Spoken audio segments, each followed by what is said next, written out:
지난 시간에 우리는 야고보서 5장 1절에서부터 6절 말씀을 묵상해 본 적이 있습니다.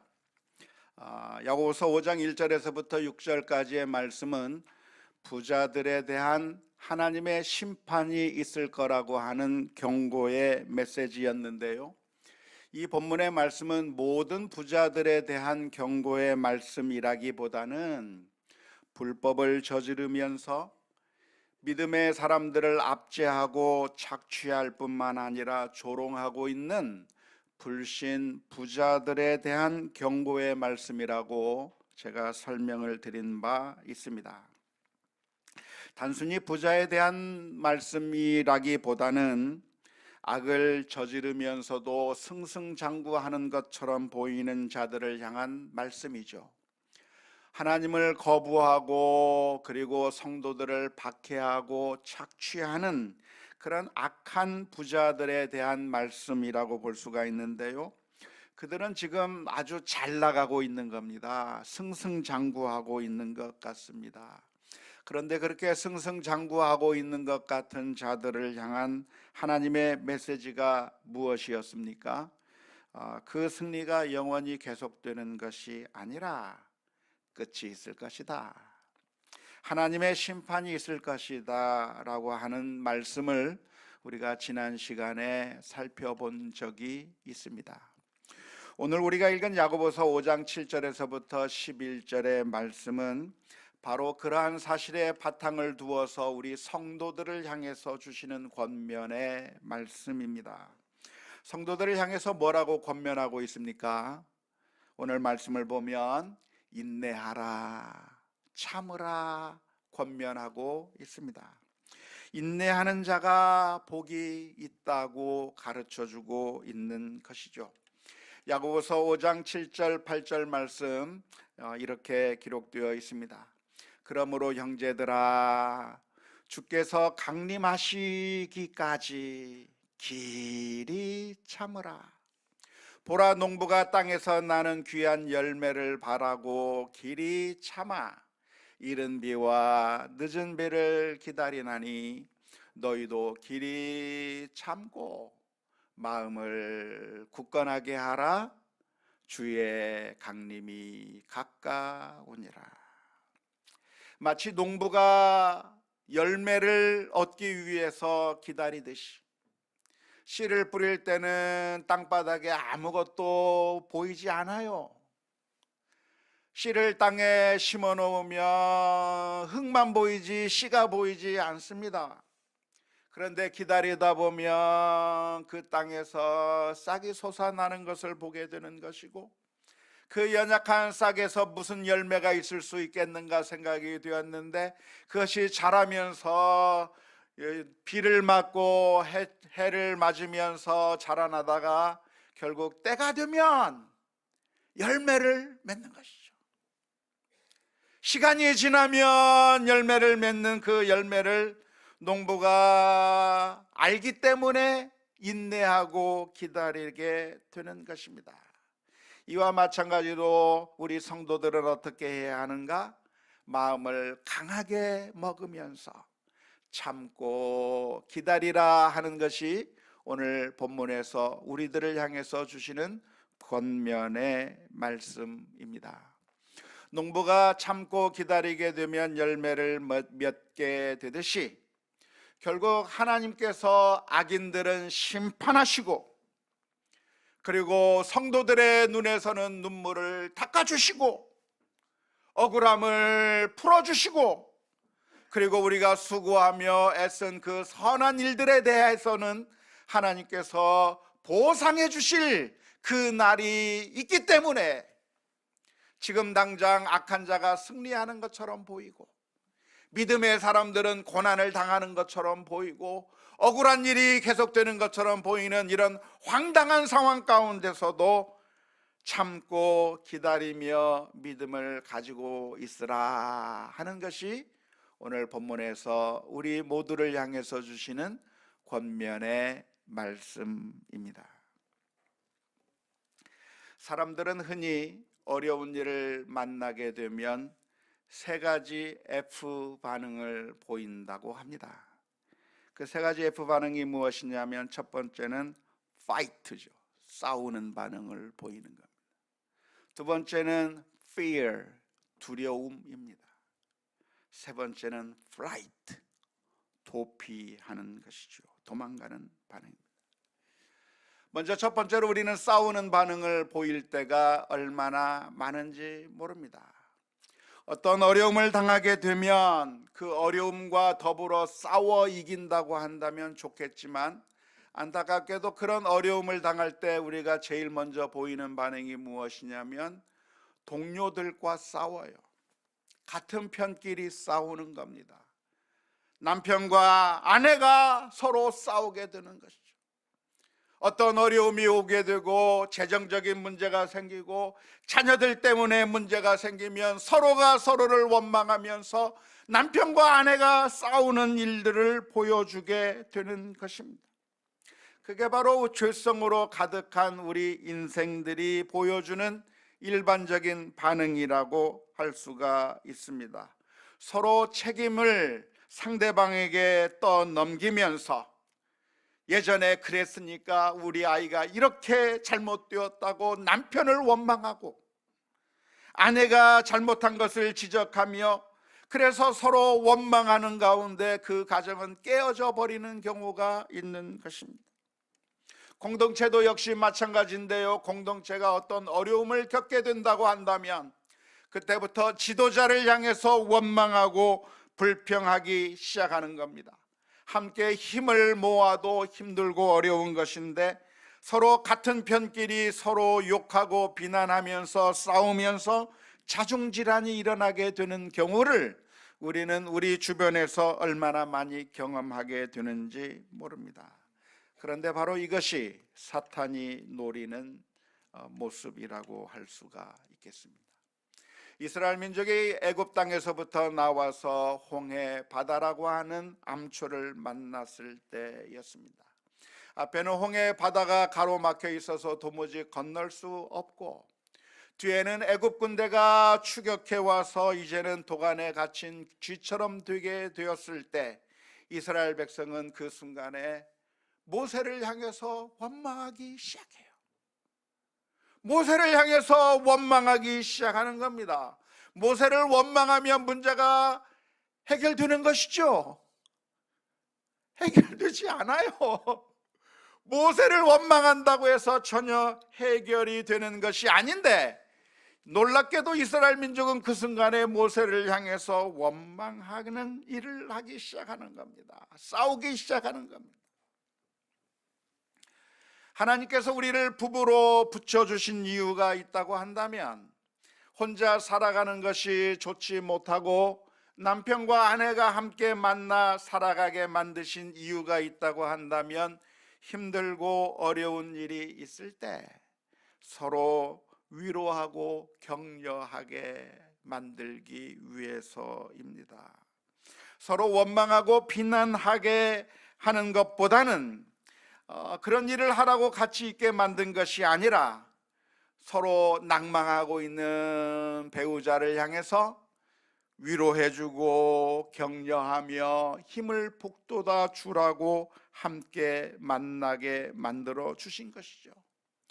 괜찮아, 힘내, 이거 아무것도 아니야, 괜찮아, 서로 말하면서 내가 힘더 써볼게, 내가 더 노력해볼게 말하면서 서로가 서로를 바라보면서 위로를 받고 의지하라고 하나님께서 남편과 아내를 붙여주신 것이죠.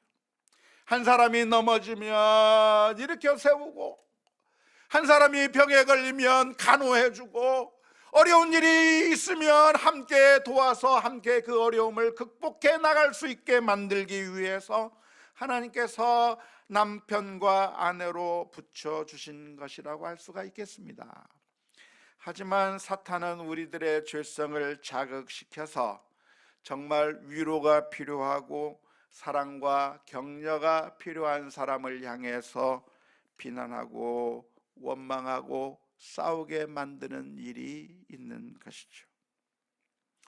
교회도 마찬가지인데요. 교회도 여러 가지 어려운 일들을 만나게 되면 함께 머리를 맞대고 함께 그 문제를 해결해 나가기보다는 과거에 누가 어떤 잘못을 했는지, 어떤 책임이 있는지 서로 원망하고 비난하면서 망해가는 것이고, 그 어떤 공동체도 이런 싸움 속으로 몰려들게 된다면 자중질환 가운데 망하게 되는 것입니다.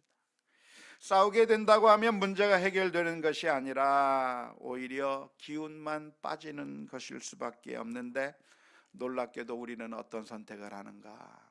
싸우는 선택을 할 때가 너무나도 많이 있습니다.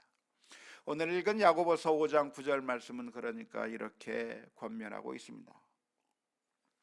형제들아, 서로 원망하지 말라.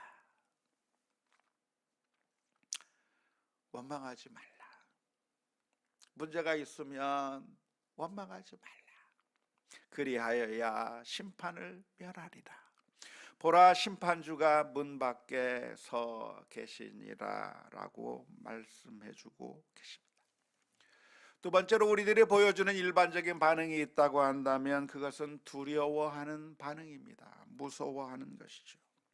정말 우리 앞에 놓여져 있는 엄청난 장애물, 어려움을 만나게 될 때, 그리고 그것을 우리의 힘으로 극복할 수 없을 것처럼 생각이 들 때 우리는 갑자기 두려움에 휩싸이게 되는데요, 어쩌면 그것이 우리들이 흔히 보여줄 수 있는 가장 자연스러운 반응이라고도 할 수가 있겠습니다. 이스라엘 민족이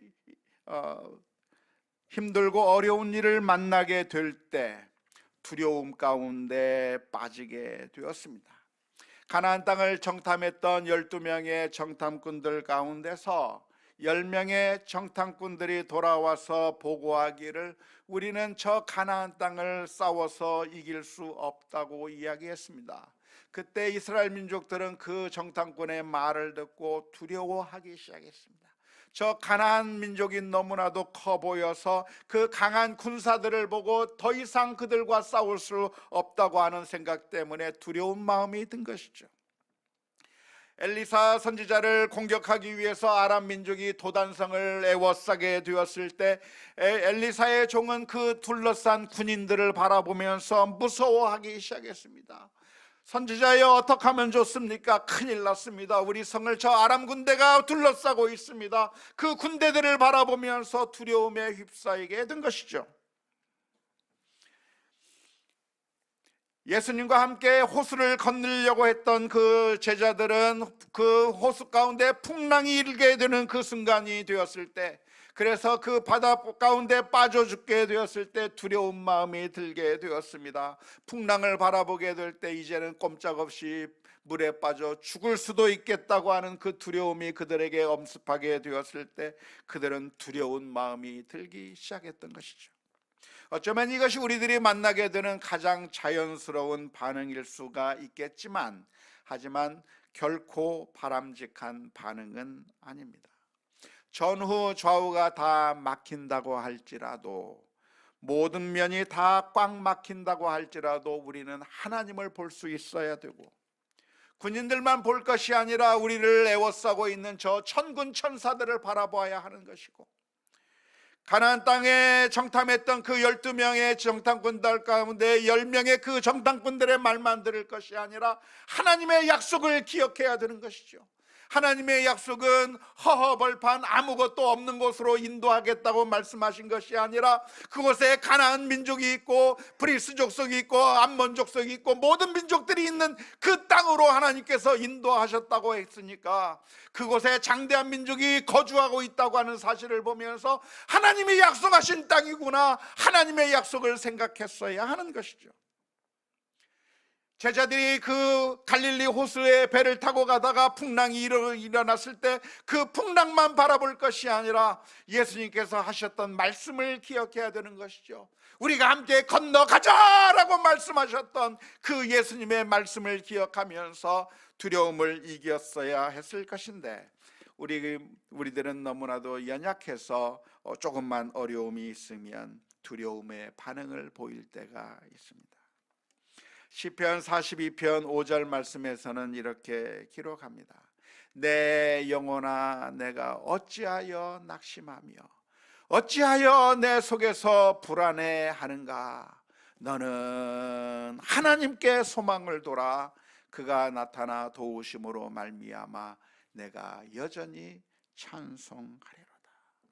우리의 마음 가운데 낙심이 생기고 두려운 마음이 들 때, 우리가 현상을 바라보면서 두려운 마음이 들 때 그것만을 바라보는 것이 아니라 우리를 도우시는 하나님을 바라볼 수 있기를 주님의 이름으로 축원합니다. 뿐만 아니라 우리와 함께 하시는 주님을 바라보아야 할 것입니다. 예수님께서 이런 말씀을 해주셨습니다. 요한복음 14장 1절의 말씀에 너희는 마음에 근심하지 말라. 하나님을 믿으니 또 나를 믿어라. 우리를 먹이시고 입히시는 그 하나님을 바라보면서 두려워하는 반응을 보일 것이 아니라 그 어떠한 상황 가운데서도 담대하게 믿음으로 승리해야 될 줄로 믿습니다. 마태복음 6장 30절 말씀에서 이렇게 말씀합니다. 오늘 있다가 내일 아궁이에 던져지는 들불도 하나님이 이렇게 입히시거든 하물며 너희일까 보냐 믿음이 작은 자들아. 하나님께서 세심하게 새들을 먹이시고 하나님께서 세심하게 그 들풀도 입히시는 그 모습을 보면서 그것들보다도 훨씬 더 소중한 하나님의 아들을 십자가에 내어주시기까지 사랑하신 우리를 하나님께서 내팽개쳐 두겠는가? 하나님께서 우리를 사랑하신 그 사랑을 가지고 계신데 우리를 그냥 방치해 두겠는가 생각하면서 주님을 바라보고 담대하게 믿음으로 승리하는 우리 모두가 다 될 수 있기를 주님의 이름으로 축원합니다. 사람들이 보이는 세 번째 반응이 있다고 한다면 그것은 도피하는 것입니다. 도망가 버리면 문제가 해결되는 것은 아니죠. 문제는 그대로 있고 문제를 잠깐 피해가는 것뿐입니다. 도피하는 것뿐입니다. 하지만 놀랍게도 수많은 사람들이 도피의 방법을 사용해 버립니다. 잠에 빠져버린다든지 술에 취해서 잊어버리기를 원한다든지 마약에 취해서 그냥 좋은 기분만 가지고 살려고 한다든지 아니면 그 문제의 자리를 떠나버려서 문제를 보지 않음으로 말미암아 해결했다고 생각할 때가 너무나도 많이 있습니다. 하지만 문제는 도망간다고 해서 해결되는 건 아닙니다. 우리 가정에 문제가 있으면 그 문제를 내버려 두고 산속으로 혼자 도망가서 혼자 참선을 하면서 속세를 버리고 아무런 내 마음을 괴롭게 하는 모든 것들을 다 내팽개쳐 버리고 저 산속에서 들어가서 혼자 도피 생활하고 있으면 보지 않으니까 마음이 편한 것 같고 보지 않으니까 문제가 해결된 것 같고 내 마음이 괜찮은 것 같으니까 괜찮은 것 같지만 그러나 그 문제가 이 속세의 문제가 해결된 것이 아니라 남아있는 자들은 계속해서 고통과 아픔 가운데 살아가는 것이고 그것을 내가 억지로 잊으려고 하고 있으니까 잊어지는 것처럼 보이지만 그것을 잊는다고 해서 잊어지는 것이 아니라고 하는 것을 기억해야 할 것입니다. 너무나도 어리석은 선택인 것이죠.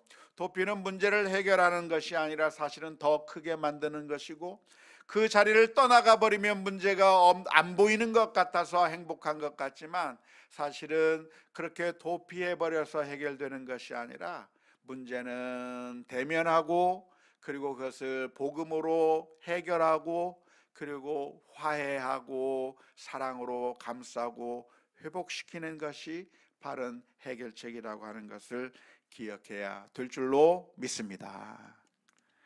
그렇다고 한다면 이런 잘못된 F반응, 우리가 싸우거나 두려워하거나 아니면 도피하는 그런 반응이 아니라 참된 F반응이 있다고 한다면 그것이 무엇이겠습니까? 그것은 바로 faith, 믿음의 반응입니다. 우리는 모든 것들을 다 믿음의 반응으로 보여야 합니다. 어떻게 믿음의 반응을 보일 수가 있겠습니까? 야고보서 5장 8절 말씀 이렇게 기록하고 있습니다. 너희도 길이 참고 마음을 굳건하게 하라. 주의 강림이 가까우니라. 어려운 문제를 만났을 때 참된 믿음의 반응은 무엇이냐면 참고 인내하는 것입니다.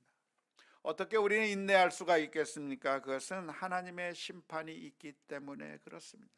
악한 자들이 자꾸만 승리하는 것처럼 보이잖아요. 악한 자들은 아무런 제재를 받지 않는 것처럼 보이잖아요. 영원히 그 세력이 끝까지 계속될 것처럼 보이지만 우리가 분명하게 믿어야 될 것이 있다고 한다면 하나님께서는 심판하신다는 거예요. 결국은 그들을 심판대 앞에 세울 것이라고 하는 사실을 믿어야 하는 것이고, 더 나아가서 우리의 수고가 헛된 것처럼 보일 겁니다. 인내하는 우리들의 모습, 정말 하나님의 말씀대로 사는 그 모습, 이것은 사람들이 알아주지도 않고 인정받지도 못하고 우리의 수고는 정말 보잘것없는 것처럼 그렇게 보인다고 할지라도 성경의 약속은 무엇이냐면 결국 그 우리의 수고가 헛된 것이 아니라 열매를 맺게 될 것이다.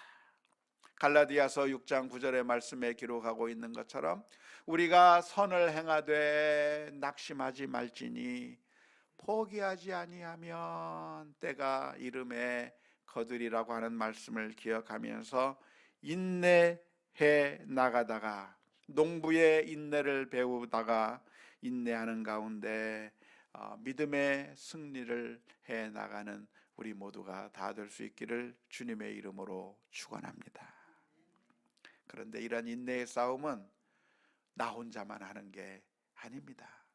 인내의 싸움은 지금까지 수많은 신앙의 선조들이 해왔던 싸움입니다.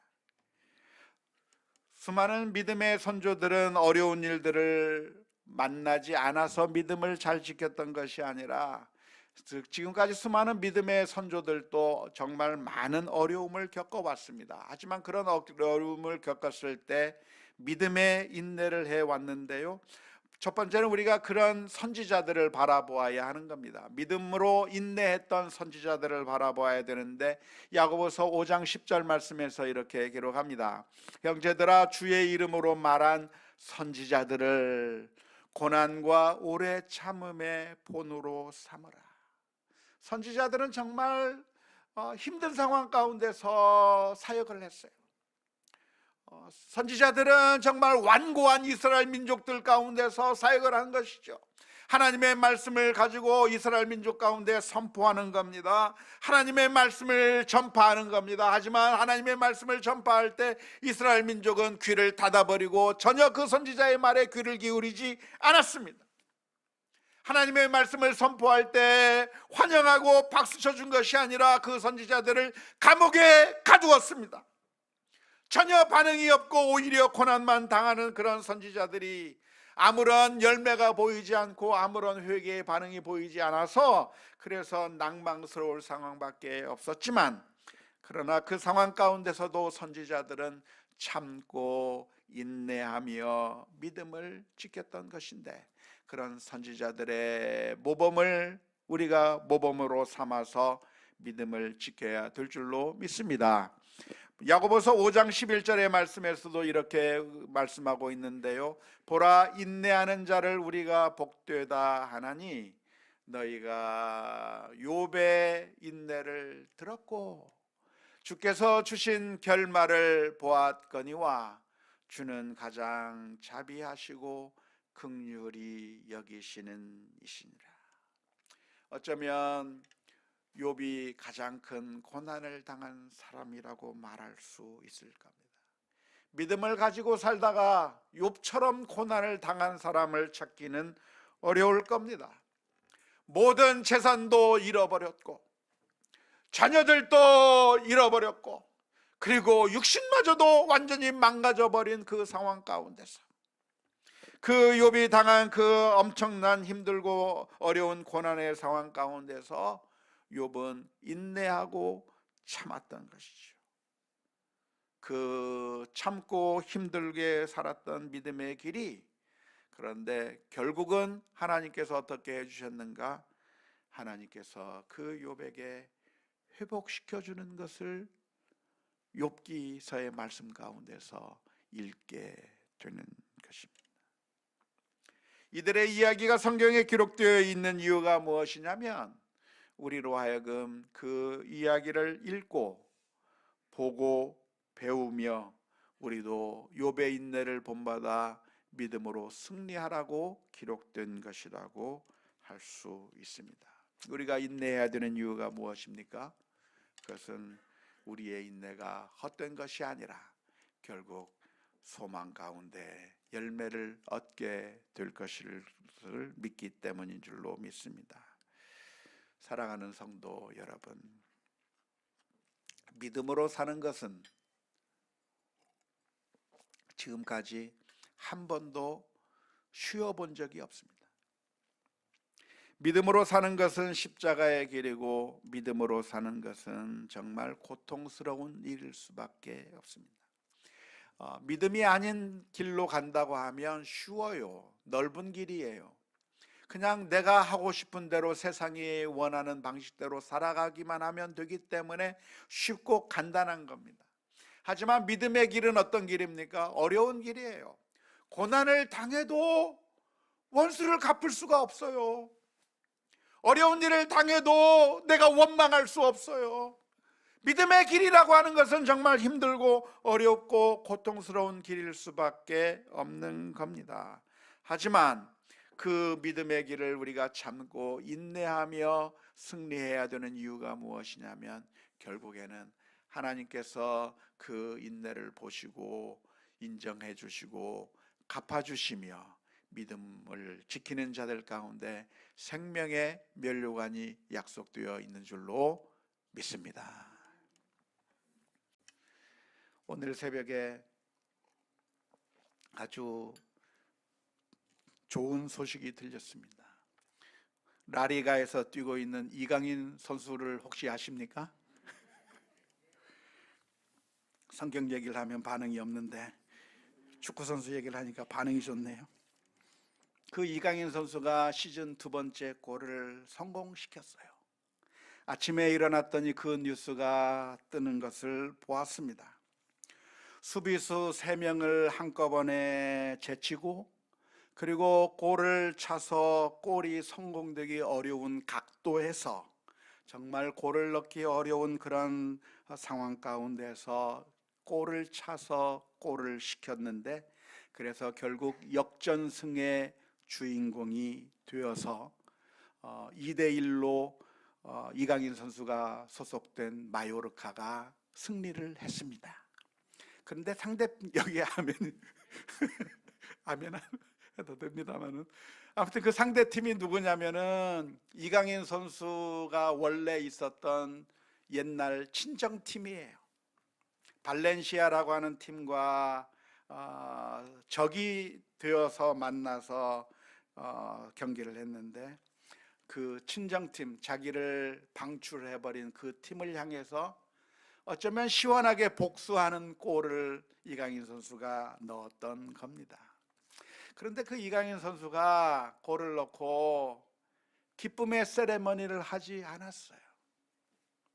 오히려 자신의 옛날 팀 선수들 그리고 팬들을 향해서 미안하다고 하는 사과의 세레머니를 하면서 경기를 마쳤는데 그 선수가 인터뷰하는 장면이 유튜브에 올라와 있어서 한번 인용을 해보려고 합니다. 이강인 선수가 이런 말을 했어요. 발렌시아는 저에게 모든 것을 준 팀입니다. 제가 성장한 팀이고 잘 되기를 바랍니다. 제가 있을 때 나를 지지해 준 팬들에게 감사하고 싶습니다. 제가 골을 넣고 제가 지금까지 느껴본 느낌 중 가장 이상한 감정이 들었습니다. 골을 넣었을 때 10년 동안 이곳에 있었던 추억들이 기억이 났습니다 라고 인터뷰하는 모습을 보면서 참 많은 생각을 하게 만들었던 것 같습니다. 사실 이강인 선수가 발렌시아에 있었을 때의 그 경험이 그렇게 좋은 경험은 아닙니다. 아주 유망주로서 기대를 한 몸에 받았지만 실제로 그 발렌시아에서 경기를 오래 뛰지 못했고 벤치 신세를 면하지 못했을 뿐만 아니라 선수로 뛰다가 교체되어 나가면 그것이 너무나도 속상해서 벤치에 앉아가지고 울고 있었던 모습이 종종 잡혔던 것이 이강인 선수의 모습입니다. 그리고 나중에는 그 이강인 선수를 엔트리에서 제외시켜 버려서 할 수 없이 새로운 팀 마요르카를 찾아 떠나야만 했었던, 어쩌면 씁쓸한 기억의 팀이 발렌시아라고 하는 팀이었던 것이죠. 그런데 이강인 선수가 골을 넣고 하는 말이, 발렌시아는 내게 모든 것을 준 팀입니다. 내가 나로 여기까지 성장할 수 있게 만들어준 팀이라고 고백을 하더라고요. 그걸 보면서 얼마나 감동이 됐는지 모릅니다. 그때 힘들었던 기억들, 울었던 기억들, 아팠던 상처들 많이 있었지만, 그러나 지금 와서 생각해 보니 그 모든 과정들이 유익했었다라고 보는 것이죠. 어쩌면 우리들의 인생도 마찬가지일 겁니다.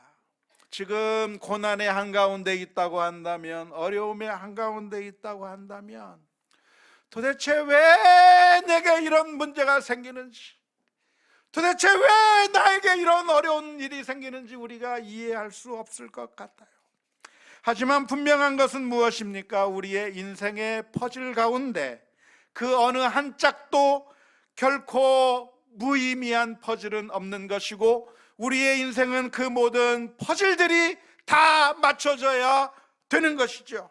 성공한 퍼즐뿐만 아니라 실패의 경험조차도, 아픔의 경험조차도 그 모든 것들이 합쳐져서 우리들을 빚어나가고 있는 것이고, 진주를 만들기 위해서는 족에 상처가 생겨야 그 상처를 통해서 그것이 여물어 가는 가운데 상처와 생채기가 합작하여 결국에 아름답고 멋있는 진주가 만들어지는 것을 우리는 기억해야 할 것입니다. 그래서 욥은 그 고난의 순간 가운데 하나님 앞에 울부짖습니다. 그가 나를 단련하신 후에는 정금같이 나오리라. 그가 나를 단련하신 후에는 내가 정금같이 나올 거라고 하는 믿음의 고백을 하면서 인내할 수 있었던 것입니다. 성도 여러분, 원망하지 마세요. 힘들다고 욕하지 마세요. 괴롭다고 말하지 마세요. 불평하고 원망할 게 아니에요. 어려운 일을 만났을 때 너무나도 두려워하며 벌벌 떨며 숨어 들어가지 마세요. 도망 다니지 마세요. 그것이 우리를 해결해 주는 것이 아니라, 오늘 저와 여러분들이 분명하게 기억할 것이 있다고 한다면, 하나님은 살아계시고 우리를 너무나도 사랑하사 하나밖에 없는 그 아들을 십자가에 내어 주시기까지 사랑하신 그 하나님께서 우리를 외면하는 것이 아니고 우리를 지금도 빚어가고 계시며 단련시키고 계신 후에는 정금같이 나오게 하실 거라고 하는 그 믿음의 고백으로 오늘 또 믿음의 길을 걸어갈 수 있기를 주님의 이름으로 축원합니다. 우리가 소망을 가질 수 있는 이유가 있다고 한다면 바로 예수님 때문입니다. 만일 우리들에게 상처만 있고 실패만 있다고 한다면 무슨 소망이 있겠어요? 만일 우리 자신만 이 세상에 내버려 두셨다고 한다면 우리에게 무슨 소망이 있겠습니까? 그런데 우리 주님께서는 우리를 사랑하셔서 이 세상에 내려오셨고 우리를 다시 회복시키기 위해서 주님의 모든 것을 다 내어주시고 물과 피를 쏟아주시며 저와 여러분들을 하나님의 자녀로 회복시켜 주시는 줄로 믿습니다. 그 놀라운 주님을 바라볼 수 있기 때문에 어떠한 상황에 있다고 할지라도 믿음으로 인내하며 승리하는 우리 모두가 다 될 수 있기를 주님의 이름으로 축원합니다.